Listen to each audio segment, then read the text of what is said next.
Agenda Propia por biobiochile.tv.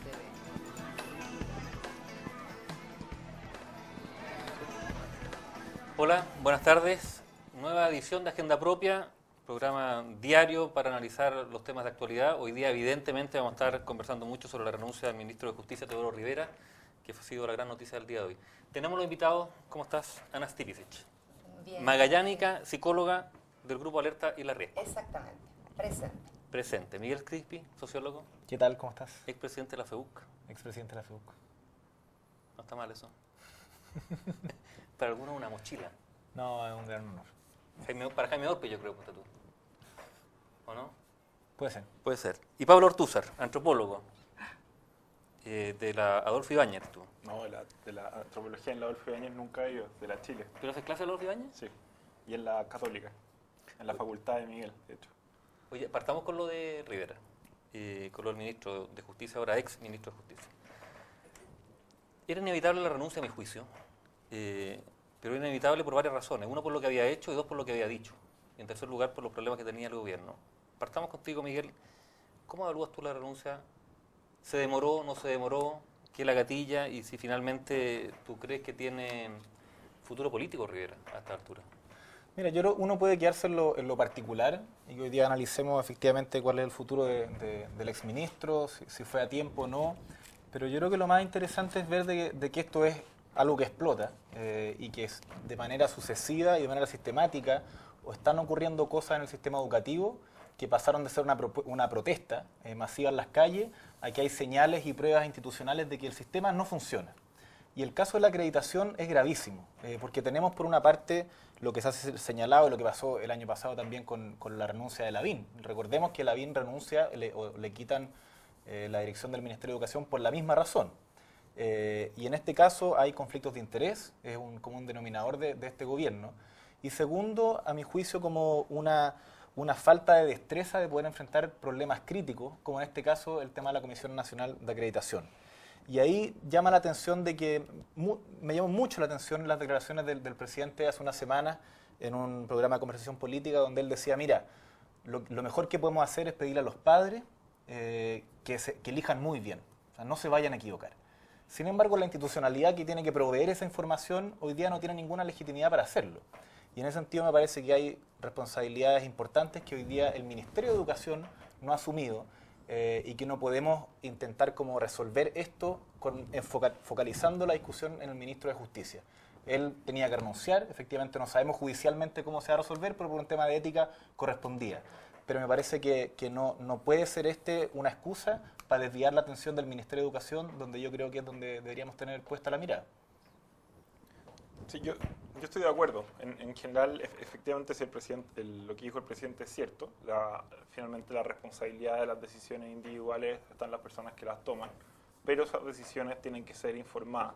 Y es uno de los requisitos que exige la buena fe en el ámbito de los intercambios, lo cual incluye, digamos, por ejemplo, la contratación de un servicio educacional.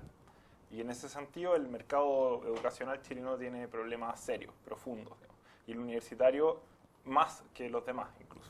Oye, pero también uno ve, por ejemplo, con el tema de la Comisión Nacional de Acreditación, que si uno empieza a escarbar, te encuentras que están todos relacionados, te encuentras con personeros de todos los sectores políticos, gente de grupo económico vinculado, Corbanca, o sea, todos están metidos. Entonces uno dice... La economía de la Chile es Corbank. Entonces, ¿de dónde tú lo sacas, no? O sea, Sí. ¿cómo ¿Por tú dónde empieza? ¿Por dónde empieza? ¿Y sabes por qué? Porque yo tengo la sensación que al final no cae nadie, porque si no caen todos.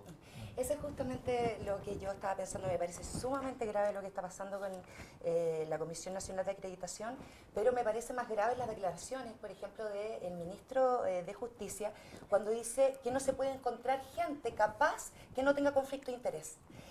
Esa declaración detrás... hay que ver, eso realmente es así.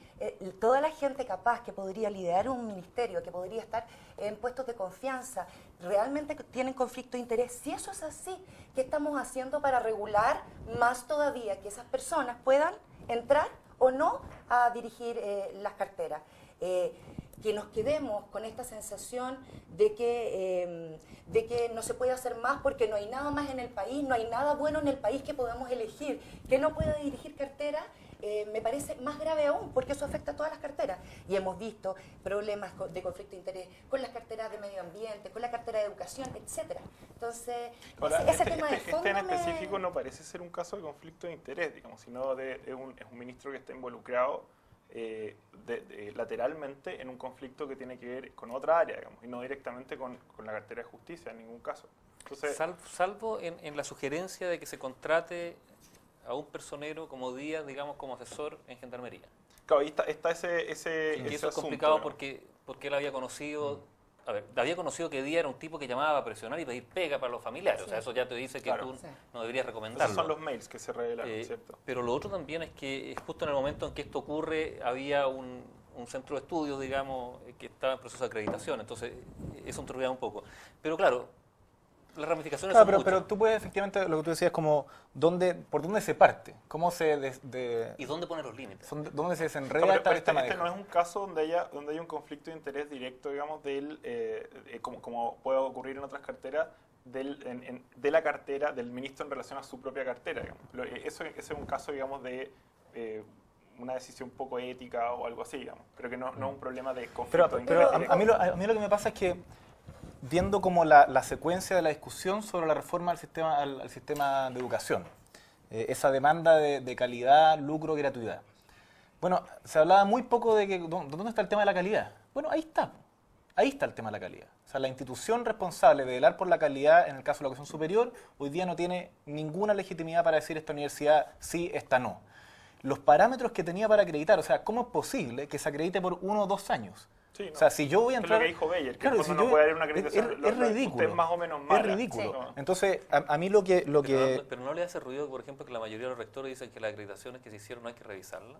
No, O sea, por supuesto. O sea, por O sea, eso es que... también uno se encuentra por con eso es que que- la propia O sea, institucionalidad de los todo va para rectores atrás, todo. que están por velar por la calidad, ellos dicen, no revisemos Claro, para pero atrás porque... a lo que voy es cómo jerarquizamos la discusión, porque uno puede abocarse en los problemas que hay respecto de corrupción de Díaz. Efectivamente, cómo él abusó y cómo muchos rectores, autoridades políticas, qué sé yo, usaron ese poder y por muchos años trabajó esto. Pero otra cosa es cómo también, cómo no olvidamos el tema de que esto no es corrupción en cualquier parte, es en el ámbito de la educación. Y es una oportunidad para que a partir de esa crisis se resuelva ese problema. Hay un tema en particular que es la acreditación universitaria, de lo cual no se está hablando. O sea, es muy poco de lo que se habla cómo corregimos el sistema y mucho más, porque es mucho más sensacionalista, o sea, aquí se ve mucho más persiguiendo a ciertos personajes que efectivamente tienen que ser perseguidos y la justicia tiene que aplicarse, pero la discusión educativa se pierde. Y efectivamente hay falencias graves que ojalá los actores políticos tomasen esta oportunidad para resolver el problema que tenemos, que es gravísimo. Ahora, yo insisto, según lo que me he informado, sí hay conflicto de interés, porque no solamente estamos hablando de que el exministro de Justicia tenía una relación con Díaz, ¿no es cierto?, y que lo contrató para una asesoría para Gendarmería, sino también estamos hablando de que el exministro tenía una inmobiliaria que arrendaba instalaciones a la Universidad Autónoma de Chile. También estamos hablando de que el ministro es parte dueño de Incasea, ¿sí? Entonces, acá yo no sé si eso no se le llama conflicto de interés. No, es bueno delimitar Ok, bien el entonces, concepto de conflicto de sí. interés porque si no va a perder sentido, Sí. digamos. Y en este caso no hay un conflicto de interés directo entre el cargo de esta persona y lo que ocurrió, digamos, que tiene que ver El cargo, con otro ok. ámbito. Si él fuera ministro Sí, de Educación, totalmente. obviamente habría un conflicto Totalmente. de interés. Pero en este caso no hay. Pero lo cual no hace el tema menos grave, digamos, solamente que no se le puede poner esa etiqueta, Sí, que es la... sí. que es importante porque ahora se está como etiquetando todo con millones de conceptos y se pierde un poco el Es que el nos valor de estamos los moviendo conceptos. todo el rato y mirando a nuestras autoridades que ya no sean su cartera, pero en otros sí están comprometidas. Entonces, eso es lo grave. Eso es lo Porque grave. a eso la ciudadanía va perdiendo apuntaba lo que él decía, en confianza. el fondo, que él decía, bueno, en realidad, si es que quieren a alguien que no tenga, digamos, intereses, no conflictos de interés necesariamente, pero no tenga intereses comprometidos en ámbitos medianamente delicados del desarrollo del país, vayan a buscar a alguien al lugar de Cristo, que es una de ¿Qué esas hace- declaraciones eso es? terribles. ¿Y qué hacemos entonces? O debajo de los puentes, dijo. ¿Qué hacemos? No, es insólito. No, insólito. A Hoy ver, día revisaban en la página de la Comisión Nacional de Acreditación antes de venir las declaraciones de intereses de los consejeros. Y son súper poco serias. ¿Sí? O sea, tú decís, si dentro de los requisitos es la vasta experiencia que han estado en estas instituciones, evidentemente nosotros queremos que la gente que acredite tenga experiencia en el mundo universitario. Que sean queremos que idóneos, sepan, y por tanto han trabajado en la técnicamente. universidad y por tanto han participado en acreditaciones, pero queremos que lo expliciten de manera formal, de manera seria, y eso no se observa. Yo me acuerdo de las declaraciones que hizo Giorgio Jackson el año pasado en el Senado. Eran sobre esto mismo. Lo que él decía, mira, cuando yo hago una apuesta para meter a mi hijo a la universidad, tengo una oportunidad. O sea, no es que yo, si me falla la universidad y ahora se cayó la acreditación donde yo tenía a mi hijo, me cambio. Es una oportunidad. Y eso es lo grave de este asunto. No es que falla el mercado de los supermercados, no es que falla el mercado automotriz, sino que falla el sistema educativo donde es una oportunidad en la Sí, vida. aquí hubo una filosofía de crecimiento, digamos, del mercado del mercado educacional que fue totalmente inorgánica, digamos. Bueno, ahora Lagos, digamos, trata de sacarse esa mochila, haciendo Vitar era su ministro, Vitar Chacra, los Chacra, parte de la familia que controla la Universidad Miguel de Cervantes, que es el dueño, bueno, etcétera. Y uno puede ver que, en el fondo, la idea que había detrás era aumentemos la cobertura y después nos preocupamos de la calidad. Que es una filosofía que en el caso de universitario no tiene absolutamente ningún sentido. Yo creo. Entonces, eso hoy día hace crisis y obviamente la reformulación de eso implica reformas de cirugía más o menos mayor, no solamente en la acreditación, sino también en el sistema universitario completo, que es lo que Beyer ha venido anticipando con horror de varios de los rectores y dueños de universidades. Y Beyer dijo, bueno, van a tener que cerrar muchas, y ardió Troya. ¿No les parece evidente que la educación superior chilena a nivel internacional se ha bajado muchísimo Sí, totalmente. no su calidad, evidentemente, no, pero su prestigio? Su prestigio, sí. O sea, y no por los últimos incidentes, o por los últimos escándalos. Yo creo que justamente por lo que tú mencionas. O sea, se aumentó tanto la oferta que la media bajó muchísimo. Y resulta, a mi juicio, bastante sospechoso, fíjate, el silencio de la concertación respecto a cómo durante sus gobiernos las comisiones de acreditación funcionaron a destajo, acreditaron muchísimo, y Yo creo que la concertación no hay ninguna revisión para atrás. Yo creo que la concertación tiene vergüenza.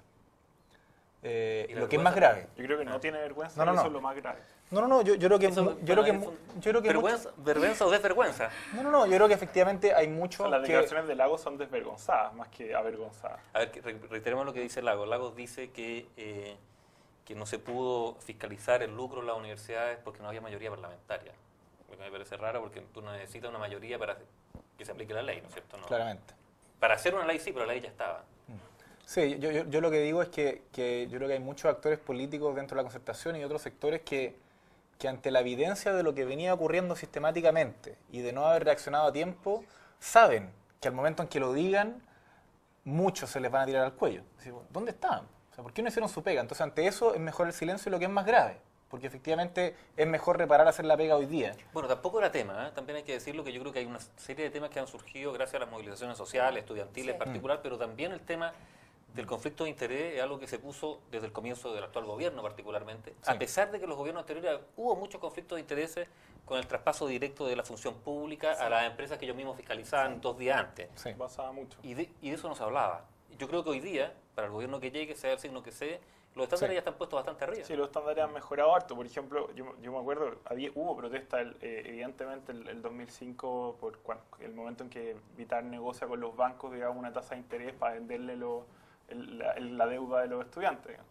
Pero a nadie le pareció terrible, digamos, la tasa de interés, 6%, tampoco parecía grave. Y el gobierno invertía su capital político en eso. Y ahí lo que se fue armando, a mi parecer, digamos, fue una situación de compromiso de instituciones públicas y privadas que hoy día comienza a verse razonablemente como atentatoria, digamos, contra los intereses de las personas. No solo públicos, sino principalmente privados. Digamos. Y eso es importante, y en otros lugares del mundo eso se le llama crony capitalism, o un capitalismo de amigotes.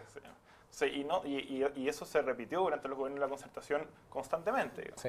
Entonces, eso es bueno que eso se vaya entrando luz, digamos, a ese tipo de uno puede hacer como política ficción de qué hubiera ocurrido.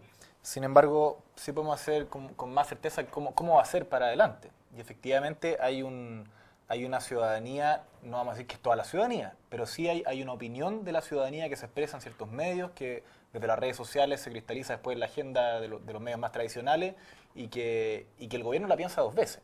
O sea, sabe que no solamente tiene que lidiar con sus partidos, sino que tiene que lidiar con el Parlamento, sino que hay otro actor, que es esa ciudadanía que hoy día patalea y patalea bien fuerte.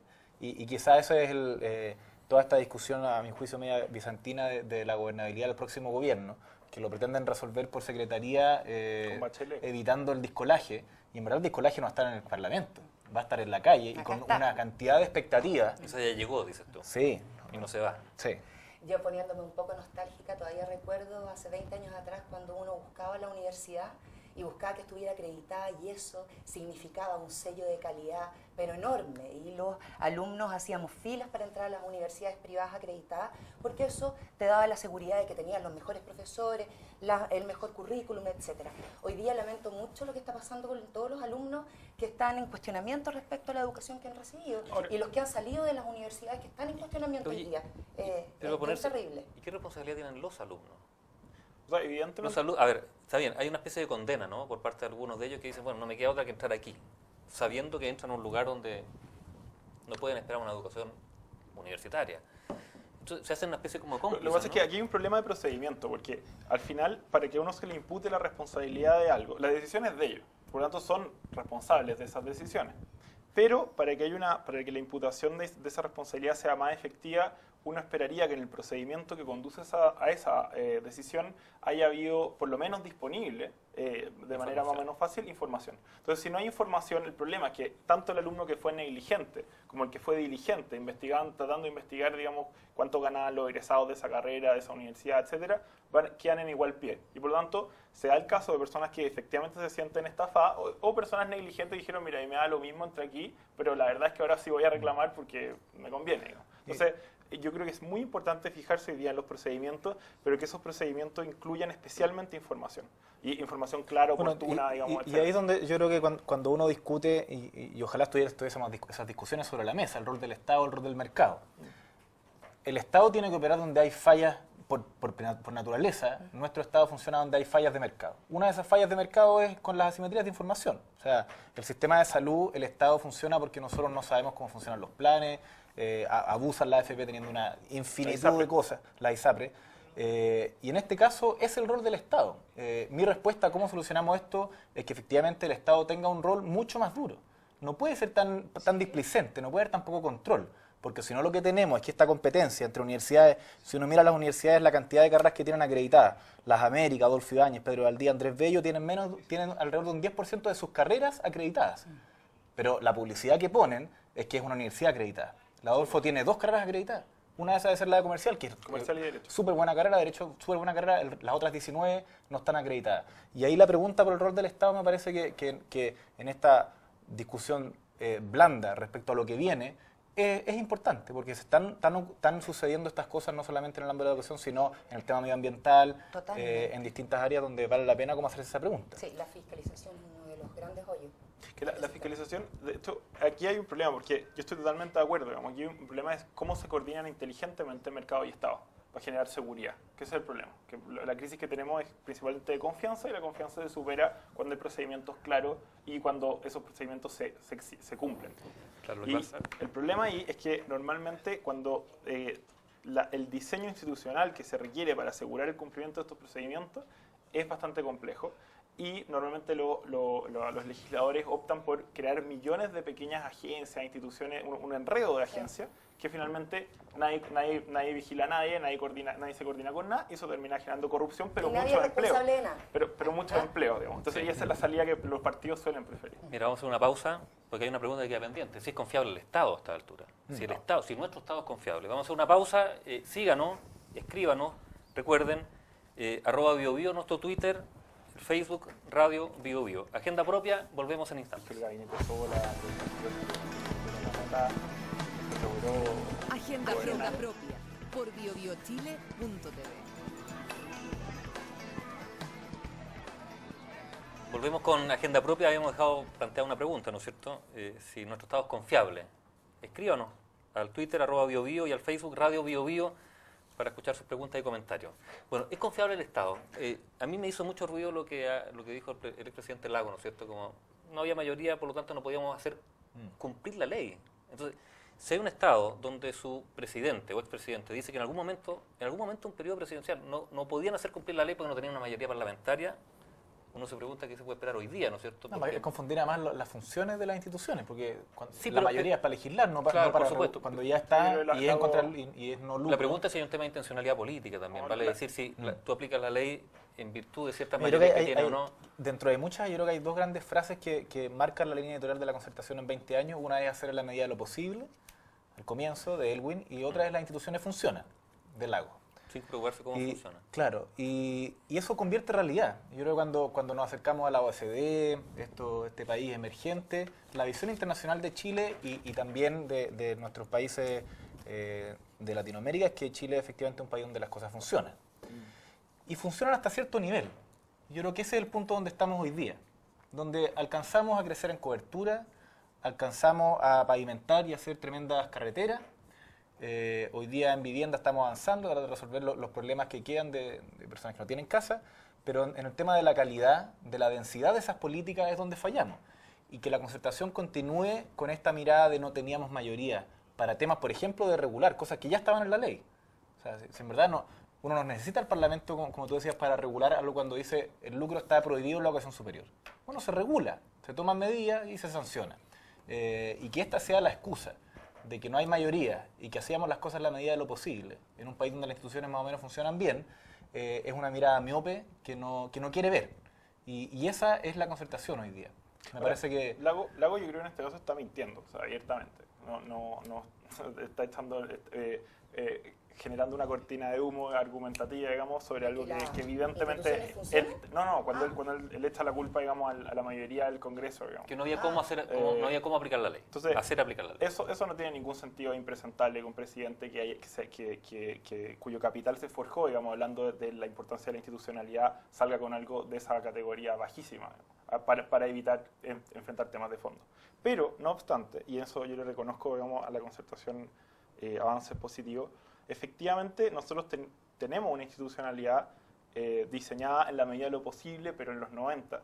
Y todo se hace en la medida de lo posible. Yo creo que la frase de Erwin no es mala, digamos. La medida de lo imposible nunca ha sido muy buena. Pero que esa institucionalidad hoy día, dadas las condiciones actuales, dadas las transformaciones que ha vivido el país, comienza a enfrentar problemas para los que no tiene respuesta, que no logra procesarlo. ¿Y no crees tú que también hay un problema de legitimidad? Porque, a ver, recordemos que aquí hubo una transformación social gigantesca en nuestro país, que en cierta medida fue impuesta por la fuerza. Yo creo que no sé si eso termina haciendo ruido, bueno, tú eres psicóloga, en el inconsciente. Vale decir, aquí hubo nuevas políticas económicas de todo tipo que han sido validadas a través de elecciones, es cierto, pero su imposición fue a través de la fuerza durante la dictadura militar. Y cuando Elwin habla de en la medida de lo posible, también lo dice en la referencia que no tiene los instrumentos disponibles, fuertes, para cambiar un curso de la transición que estaba muy marcado por las leyes de amarre, por las mayorías espurias a través de los senadores designados. Entonces, yo no sé si en el inconsciente colectivo, por así decirlo, esto de sentirse apretado no funciona, no se hace palpable a la hora de ser timorato, de no haber reclamado durante 20 años los gobiernos de la concertación. La concertación tuvo el aval, digamos, de una opinión pública que no quería reclamarle porque ellos eran, en teoría, los garantes de la democracia. O sea, nosotros creo que estamos viviendo hoy día y cuestionando fuertemente lo que es nuestra base fundamental, nuestra Carta Magna, que es la Constitución. Y claramente ahí están puestas las reglas del juego básicas que nos debieran regir, y muchos están cuestionando esas reglas básicas para el día de hoy, que no fueron legítimas e impuestas en su momento y que hoy día no sirven. Y eso me parece sumamente interesante y creo que es una discusión que se tiene que dar cada vez más y que apunten a mirar si estamos dispuestos a intervenir en eso y cuántos estamos dispuestos. Ahora, yo soy parte de la generación que creció después de la dictadura y que no teníamos comparación, teníamos la dictadura y teníamos la concertación después. Y por lo tanto, para mí personalmente la concertación venía a mostrarnos flores, alegría y libertad. Entonces, por mucho tiempo quizás fuimos muy condescendientes. Hace poco que los ciudadanos nos estamos metiendo en estos temas. Mucho tiempo estuvimos muy callados, solamente mirando, eran pocas y siempre las mismas voces las que salían a decir o criticar algo. Pero estábamos expectantes esperando, como dando oportunidad a que las cosas fueran mejorando. Creo que hoy día nuevamente con un gobierno de derecha, las oportunidades a la concertación ya no se dan porque estamos criticando y mirando con distancia lo que fueron sus 20 años de gobierno. Y también estamos mirando críticamente lo que es y significa un gobierno de derecha, con sus cosas buenas y sus cosas malas. Creo que ambas la tienen. Estamos en esa disyuntiva. Hay una reflexión que yo creo que no se hace, y es, en el periodo de los 50 a los 60, la unidad básica de lo público era el Estado y los partidos políticos. Desde ese espacio es que se vinculaba la ciudadanía a lo público. Y la sociedad cambió y hoy día cada vez más vertiginosa. Y ni el Estado ni los partidos políticos han logrado resolver una fórmula que permita ese vínculo, que antes existía. Hoy día ya no existe. Si uno ve también en la complejidad, estamos hablando de sociedades totalmente distintas en niveles de complejidad. O sea, Chile en los años 50 60 hoy día sería un país africano. No, por eso. La sociedad aumenta en su nivel de complejidad, sin embargo, los partidos quieren que sus militantes sean igual como eran antes. Y el Partido Socialista representaba a los trabajadores. ¿Y cuáles son los trabajadores? No los obreros. Es una cosa orgánica. Bueno, hoy día no puede hacerlo, porque los trabajadores es algo muy distinto de lo que era antes. Y ni el Estado ni los partidos han hecho ese tránsito, y por tanto, cuando aquí hablamos de asamblea constituyente, cuando hablamos de plebiscito, cuando hablamos de presupuestos participativos, lo que estamos diciendo, mira, tenemos que cambiar las cosas de alguna manera, tenemos que avanzar, porque si no la ciudadanía, la pérdida de legitimidad del sistema político no es solamente por el nivel y la calidad de nuestros parlamentarios, no es solamente porque llevan 20 años muchos de ellos en el Parlamento, sino porque efectivamente las herramientas que tienen para poder generar ese diálogo con la ciudadanía están caducas. Ahora, la ciudadanía también es una bolsa de gato en ese sentido. ¿Qué tipo de ciudadanía somos? Porque cuando sale de la ciudadanía, y además que todos se arrogan de alguna manera la representación de la ciudadanía. Está bien, pero lo que ocurrió el año pasado, tú puedes decir a esos 200.000 personas que ven en la calle una bolsa de gato, nadie los controla, hacen lo que quieren, alguien en Twitter dice un juego, hagamos un cacerolazo y se hace un cacerolazo. Pero esa energía tiene que haber alguna reflexión de ver cómo se canaliza, porque si no el Estado, que es la unidad básica mediante la cual nos organizamos como sociedad, deja de perder sentido. No, pero el Estado no es la unidad básica de organización social en ningún caso, digamos, pero sí es una muy útil en sociedades más o menos complejas. Pero por eso, ¿cuál es nuestro rol como ciudadanos hoy día? Yo me pregunto cuántas de las personas que salimos a la calle efectivamente estábamos inscritas para votar y nos interesaba votar y participar. Yo creo que hay un problema aquí, que no hay un lenguaje para abordar, digamos, las complicaciones que hay, y en ese sentido es un poco injusto decir que la concertación de alguna manera defraudó o traicionó. Yo lo que veo es que en el fondo la concertación administró de forma bastante responsable instituciones que permitieron un crecimiento económico importante, un aumento de la educación en el país y un montón de otras cosas que son las condiciones de posibilidad para que hoy día se cuestione, se critique, se reflexione, etc. Sí, entonces, no es...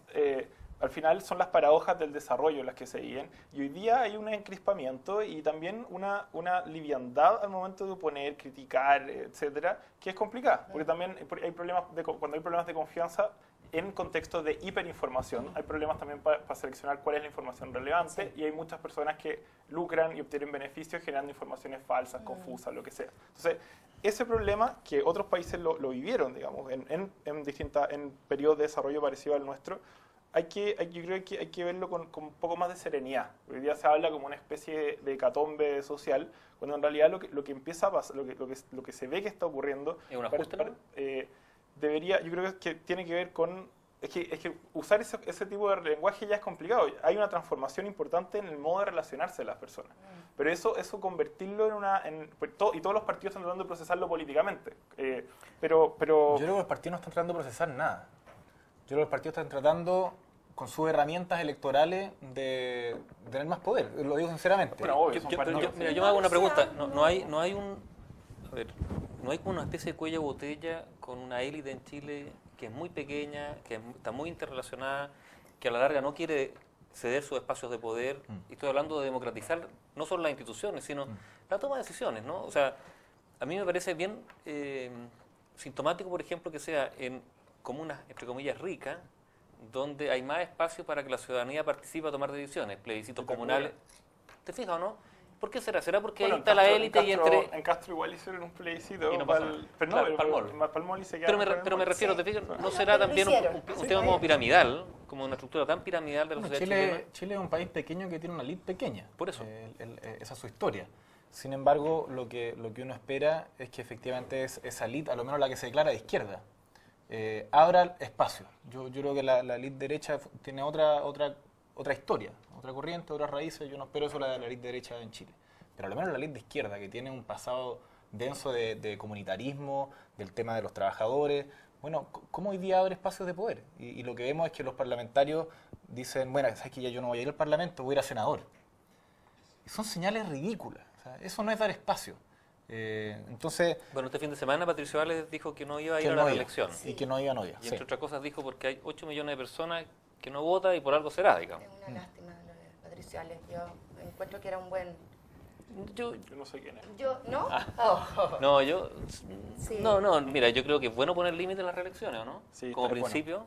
Es que también de ahí de nuevo surgen problemas, digamos. Por ejemplo, los indispensable. alcaldes, uno puede decir, se deberían limitar las reelecciones, pero el problema con entregar poder a los alcaldes hoy día es que la utilización de ese poder por parte de los alcaldes es prácticamente arbitraria por el régimen que existe en las comunas. Entonces, de nuevo, volvemos, yo creo que en el fondo nosotros tenemos hoy día problemas cuya solución es tremendamente complicada y se pretende procesar de las maneras más simples posibles, un decisionismo básico. Pero, por digamos. ejemplo, ¿en qué caso? Como el caso de los alcaldes, que en el fondo, porque decir, bueno, no tiene que haber reelección, etcétera, cuando uno empieza a estudiar el problema completo, uno ve que, claro, que podría haber reelecciones de alcalde, pero que el problema administrativo viene también por otras vías, y en el fondo son problemas complejos, con múltiples entradas, y que la solución requiere, obviamente, serenidad y un estudio Claro, más o pero menos serenidad profundo. cuando la olla de presión está... O sea, yo creo que eso no es una ficción. Yo creo que en Chile hoy día hay un nivel de movilización social articulado de una manera distinta y donde hay formas de comunicarlo de manera distinta que lo instalan en la opinión pública. Es decir, por ejemplo, lo que ocurre en Santiago siempre se ve. Antes lo que ocurría en regiones y sabía el intendente y los 2 diputados que fueron a solucionar el conflicto.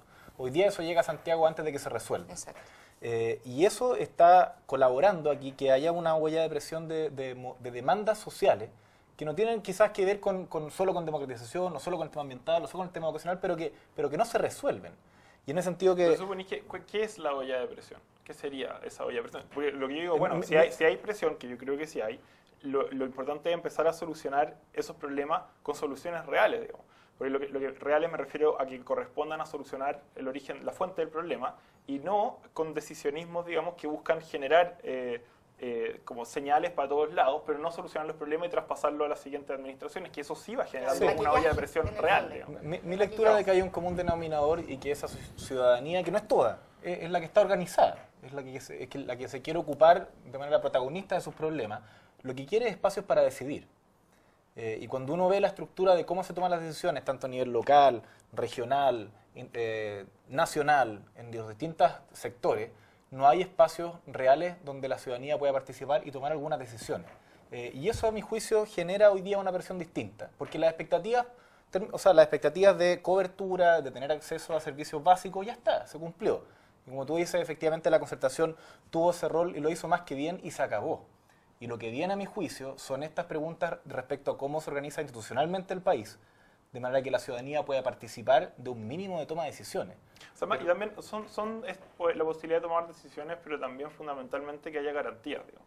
Yo creo que hay una crisis en buena medida de la credibilidad de las garantías que se le entregan a esa ciudadanía. Nosotros necesitamos garantías, digamos, porque si no las personas, en el fondo uno no puede vivir constantemente decidiendo. Esa era la pretensión de los partidos sesenteros, de que era la diferencia entre el ciudadano y el militante. El militante era una persona que se ocupaba todo el día de decidir cosas, digamos. Nosotros necesitamos garantías para poder hacer nuestras vidas tranquilos, digamos. En ese sentido, de repente yo escucho en el lenguaje de algunos grupos políticos mucho desprecio por el ámbito privado. La gente hoy día construye sus vidas en el ámbito privado y mucho de lo que más le entrega sentido está ahí. Por lo tanto, el problema, yo creo, más allá de la participación o no, son las garantías que hay respecto a los resguardos que estas personas consideran al momento de tomar decisiones. Por ejemplo, el caso de la universidad. En el fondo, si yo confío en el sistema institucional en la medida que si me entrega la certificación para evitarme a mí el trabajo de hacer millones de cosas para llegar allá. Y eso es lo que está en conflicto. Entonces, efectivamente, por un lado pueden ser espacios de decisión, pero yo creo que el problema central está en las garantías institucionales. Y ese es otro tema donde la participación es importante, pero es solo una variable más de la solución. Lo que pasa es que también hay mucho silencio. Por ejemplo, hace un par de días tuvo esta reunión del directorio de NERSE, ¿no es cierto? Sí. y se cuestionó por parte del representante de la AFP, se cuestionó ahí de que el presidente del directorio de NERSI, Pablo Irarrázaga, al mismo tiempo es presidente de la Bolsa de Comercio. Diciendo, a ver, esto es incompatible. En otro país esa cosa, o sea, tiene que...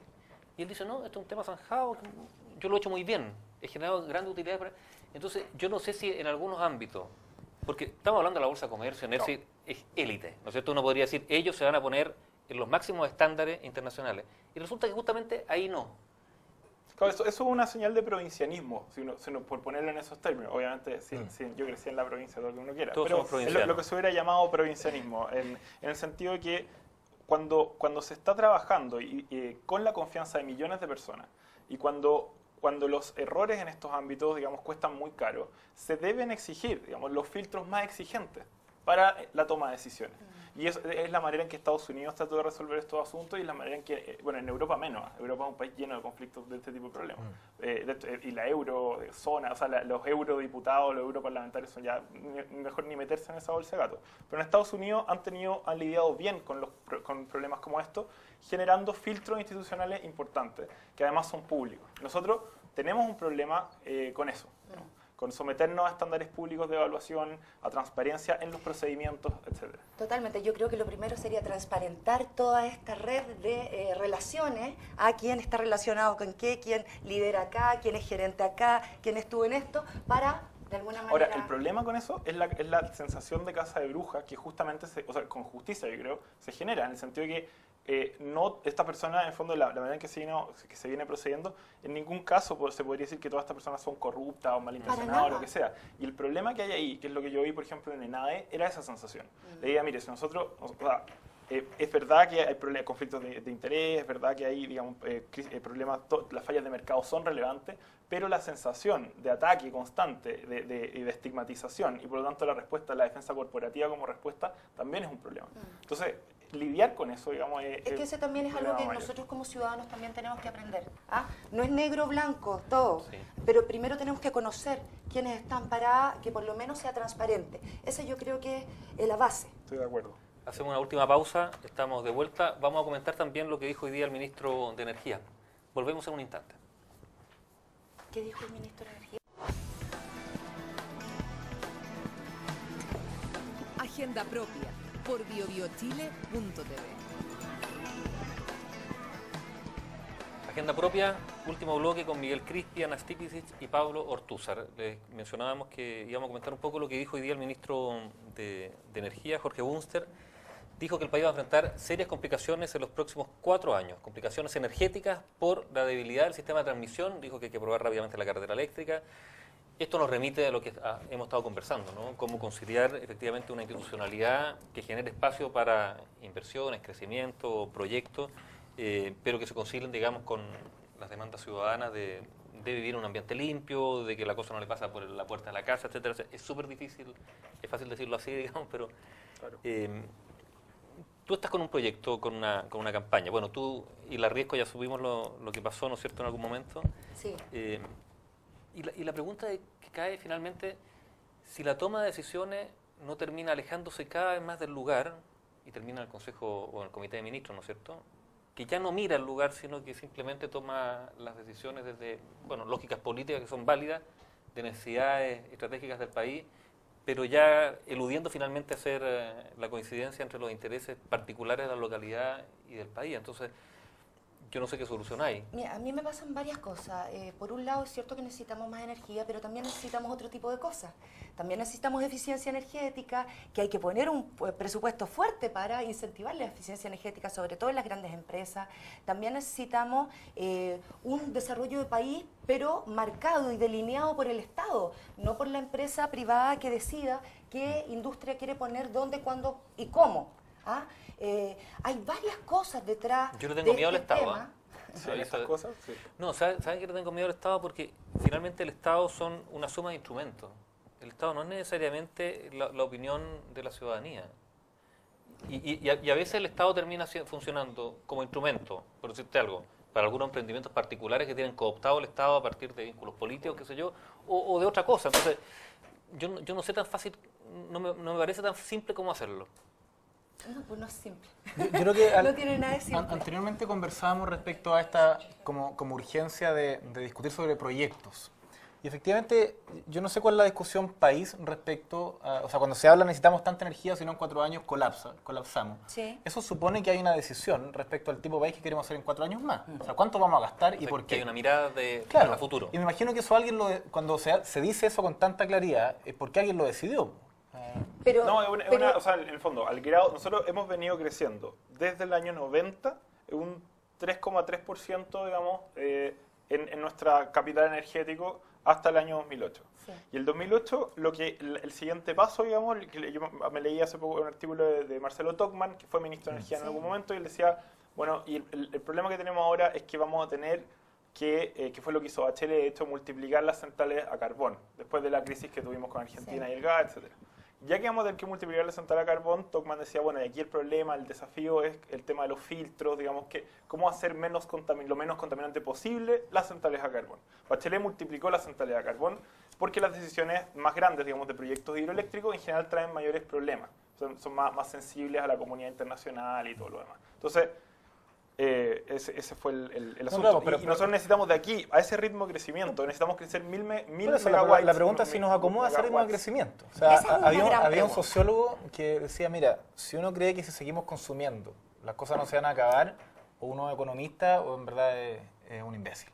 O sea, las cosas se van a acabar. Y hay una pregunta razonable, que no es una pregunta romántica. ¿Pero qué sobre cosas se van a acabar? bueno, los bienes, o sea, el capital, lo que uno produce, los bienes naturales se acaban. Las cosas se son acaban. finitos. Son finitos. El carbón es finito, Ah, por supuesto, la las leña fuentes es energéticas son finitas. etcétera. Ahora, la tecnología para generar energía Por eso. no es, Es que, no es es que finita. ese es un tema, porque, a ver, seamos claros, los que están llamando a la alerta hoy día con esas cifras es el gobierno, ¿no es cierto? Sabemos que la mayoría de la cantidad de energía es consumida por la minería. Por supuesto. ¿Sí? Solamente un 18%. Que es el 40% de nuestra economía, digamos. 18%, sí. 18% es consumida por nosotros, los ciudadanos. Por lo tanto, ¿quién tiene que asumir esa responsabilidad? ¿Son los ciudadanos que le construyen una termoeléctrica al lado de sus casas, que dañan sus olivos, su pesca, etcétera? ¿O son las compañías mineras que debieran invertir en energías renovables no convencionales? Sabemos que se ha avanzado mucho en este campo. Si ustedes hablan y escuchan a las personas especialistas de ACERA, la Asociación de Energía Renovable de Chile, verían que estamos acercándonos mucho a que sean tan competitivas como lo es hoy día el carbón. Y que a todo esto, al carbón, por ejemplo, no le hemos sumado todos los costos secundarios que tiene que ver utilizarlo en salud, en daño en el medio ambiente, en pesca, en actividades productivas, etcétera. O sea, hoy día estamos optando, por ejemplo, por el carbón, considerándolo como lo más barato, siendo que no es lo más barato, es lo más caro si tú le sumas todas estas externalidades negativas. Entonces, Ahora, no hay yo tecnología, pediría- ni siquiera de estas tecnologías alternativas, ninguna es de impacto cero, que muchas veces Ninguna, la idea que nada se... va a ser que de se- impacto cero, este pero ¿sabes idealismo lo del que impacto pasa hoy cero. día? Si tú vas al Valle del Huasco, tú encuentras a la gente Tú con tienes una aquí la enorme lámina, cantidad ¿no? de arsénico en su sangre. Si vas a Arica, Eso tiene que ver encuentras con a las gente aguas de la plomo. zona, que son pésimas, digamos. Es O sea, verdad, y muy tiene que ver con mineralizadas. las termoeléctricas que hay en Huasco. Yo quiero mostrar una lámina para que ustedes vean. Esta es la realidad que está viviendo Huasco, para que lo pongamos en contexto, porque en la semana pasada se acusó a la gente freirina de ser unos antisociales, unos violentos, etcétera. Sin embargo, el Valle del Huasco, donde está Freirina, ha sido sistemáticamente atacado por industrias contaminantes. Tenemos Pascualama arriba, en el Valle Alto del Carmen. Tenemos las 5 chimeneas de Guacolda, las 5 unidades de Guacolda, que son termoeléctricas a carbón. Se acaba de aprobar Punta Alcalde, 6ª termoeléctrica de carbón. Tenemos AgroSuper, con todo el problema que hemos visto de emisiones de olores al lado del pueblo de Freirina. Es decir, hemos condenado Entonces a ahora lo van a este desarmar valle, y mandar a Argentina, creo que eso pero fue lo último que hemos leí, condenado sobre a Argentina. este valle a sufrir la peste. Entonces, ¿qué está pasando? Ahora, pero igual hay que ¿Quién aislar bien, debiera- hay que aislar bien. Pero Yo ¿quién le- debiera hacerse Sí, responsable no, pero, de ¿sabes la qué? contaminación? Pero hay un tema, fíjate, ¿qué le queda de todo eso emprendimiento a la gente de Huasco? No, eso es una buena pregunta, en el fondo. Pues, ¿qué aporta el desarrollo local? O sea, por último tienen te dicen, esta ya, yo me voy a comer, institución, iba a ¿no? decir una palabra fea, pero ya, yo me voy a comer esta mierda, que esa es la verdad, ¿no es cierto? Pero ¿qué me queda finalmente?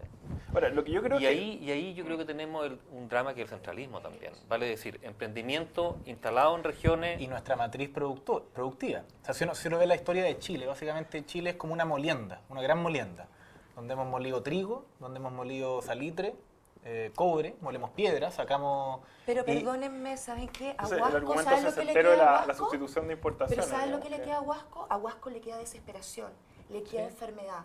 He hablado con las profesoras de Huasco. Los alumnos extrañamente tienen problemas cognitivos hace mucho tiempo. Yo visité Huasco, yo agarré un imán y en cualquier esquina de Huasco donde juegan los niños, los techos de las casas de Huasco, tú levantas metal. Por culpa de la CAP que está ahí, el centro de fábrica de acero. Por favor, eso es lo que le queda a la gente de Huasco. Y hoy día más encima, como se cerró AgroSuper, queda mayor cesantía. Hemos puesto a la gente de Huasco en un dilema que no tiene corazón, en un dilema macabro. Les decimos, asuman las consecuencias y ahí tendrán empleo.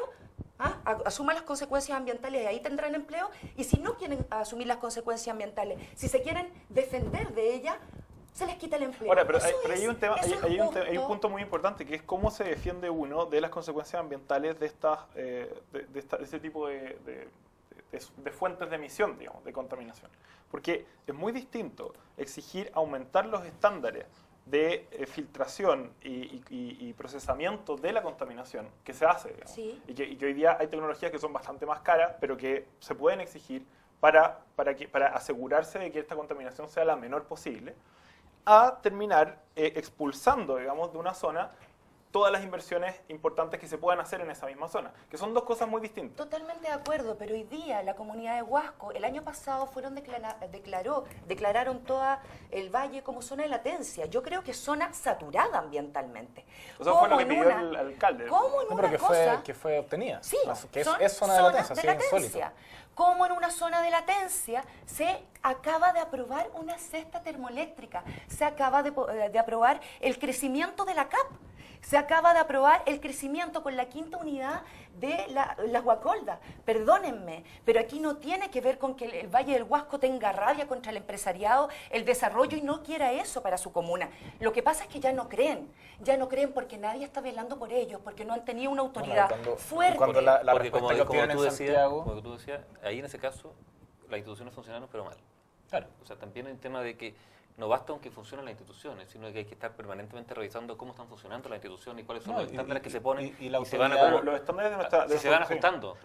Lo que Tocma mostró en el 2008 es que los estándares de contaminación, justa de emisión de nuestra institucionalidad para ese año, yo no sé si luego se modificaron, no soy experto en este tema en ningún caso, pero eran bajos en relación al mundo, ¿no? Entonces que había una necesidad de revisar y aumentar, digamos, los estándares de manejo de emisiones para todo este tipo de inversiones, lo cual entrega cierta garantía a las comunidades. Ahora, el problema que hay, que yo estoy de acuerdo, es que las confianzas se perdieron. Las confianzas se pierden y reconstruirlas cuesta mucho. Estuve en Huasco y llegaron muchas mujeres con exámenes de sus hijos con el nivel de arsénico, el nivel de vanadio, de níquel en la sangre. Como si yo fuera alguien, doctor... Y una pena, estos exámenes eran hace casi 20 años atrás. Hace casi 20 años atrás, ellas andan con sus exámenes porque todavía no hemos esto parece tenido... una película Es de terror. Erin Ahora, Brockovich. igual Es una hay que... película de terror igual lo hay que está pasando. Y espérate una cosa. Y, ¿sabes que llevaban a mano, cuadrito por cuadrito, las tasas de muerte que tenían en Huasco? Porque como no tienen un hospital ahí, no saben exactamente las tasas de muerte, pero según los habitantes que comparaban las tasas de muerte en el pueblo de Huasco con Eran más altas que las mucho comunidades. más alta. Y yo le pido, autoridad, por favor, vea eso usted. ¿Cómo usted no tiene esas tablas? Yo no creo en ese estudio del exministro Tocman. Si tú vas a Huasco, el sentido común te dice que algo muy malo está pasando ahí, tal como te lo dice en Ventana. Tal no, pero como te lo dice en la Tocman lo que escuela. decía En es que... términos generales. ¿no? Tocman hablaba de que la norma era El muy problema baja. de la norma para emisión de carbón era muy bajo en La Chile en relación ministra al a mundo. cada rato dice, oigan, pero si la norma se cumple, acuérdense para sí, la CREA. es probable que se La cumpla. El norma problema se es la norma, cumple. claro. Y los niños de la CREA terminaron ¿cuántas veces en el hospital? Yo creo que uno cae en Y la norma se tentación cumplía. es mucho más fácil tirarse en contra de la ministra Matei, porque son más pintorescas sus declaraciones. O sea, efectivamente que venga los habitantes del Valle del Huasco y Freirina, y ella le diga, mira, sé que ustedes si no quieren, bueno, se quedan sin trabajo, el problema de ustedes, nosotros no los vamos a ayudar, lo que es impresentable. O sea, que un ministro del Estado, que es la ministra del Trabajo, te diga, mira, el problema es tuyo, el Estado no te va a ayudar. Es impresentable. Sin embargo, como que... O sea, pero el Estado no tiene por qué generar fuentes laborales en sectores donde no hay, digamos. No, pero debe cautivar que las fuentes laborales que están ahí No, lo que tú respondan dices que primero al respeto por la vida, a la calidad de vida, y no acá no hay esclavos en este país. A nadie se le puede estar obligando a trabajar en un lugar que no está cuidando el tu Estado entorno. debe velar por el cumplimiento de la ley, digamos. Y en el fondo aquí puede haber problemas, yo creo, en los estándares que se exigen legales, los estándares legales que hay para aprobar este tipo de centrales. Y también puede ser... Pero el Estado tiene muchas más herramientas. O sea, efectivamente tú puedes decir, mira, sabes que se acabó la planta, no sé cuántos miles de empleos menos, hasta aquí llegamos nosotros. Sin embargo, el Estado tiene subdere, tiene gobiernos regionales, provinciales y tiene muchas herramientas para proveer y generar emprendimiento. O sea, no se puede desprender ni desentender de problemas de ese tipo. Y las declaraciones que hace hoy día el gobierno es que, mira, sabes que si ustedes siguen en esta parada, hasta que llegamos. Y además hemos entrado en una cosa como de acusaciones. Vemos que AgroSuper se indigna ahí, y hace una pataleta Bueno, y pero cierra. efectivamente, no, pero aquí hay un problema que la actitud que se tomó, digamos, que no tiene que ver, yo no sé, las personas pueden estar desesperadas y todo, pero las personas responsables, en este caso los alcaldes, que son las autoridades locales, y las autoridades que aparecieron apoyando, digamos, desde distintas partes, entre ellos Girardi y todo este tipo de gente, digamos, no se hicieron... No, Girardi es impresentable. No se hicieron responsables de buscar, de orientarse a la solución en la negociación de estos intereses en conflicto, sino más bien al escándalo, digamos. Sí. Y eso terminó con un problema grave, digamos. Pero, ¿sabes? Yo creo que estamos terminando. Sí, qué ¿sabes? pena, porque ¿sabes lo que hay? tantas ganas de hablar más de esto. Sí, pero vamos a seguir hablando en otras ediciones. Yo tengo la sensación de que la capacidad de diálogo, yo no sé si Chile tuvo mucha capacidad de diálogo en un momento, pero la sensación de que hoy día está en los niveles más bajos. Está erosionada. Porque la capacidad de diálogo también tiene que ver con si tú confías en el otro, en que si tú lo que le estás diciendo va a tener buena recepción, desde la buena fe. Y yo creo que la buena fe es lo que se ha perdido. Vamos a terminar esta edición de Agenda Propia, van a quedar invitados para las próximas. Gracias a Ana Stipicic.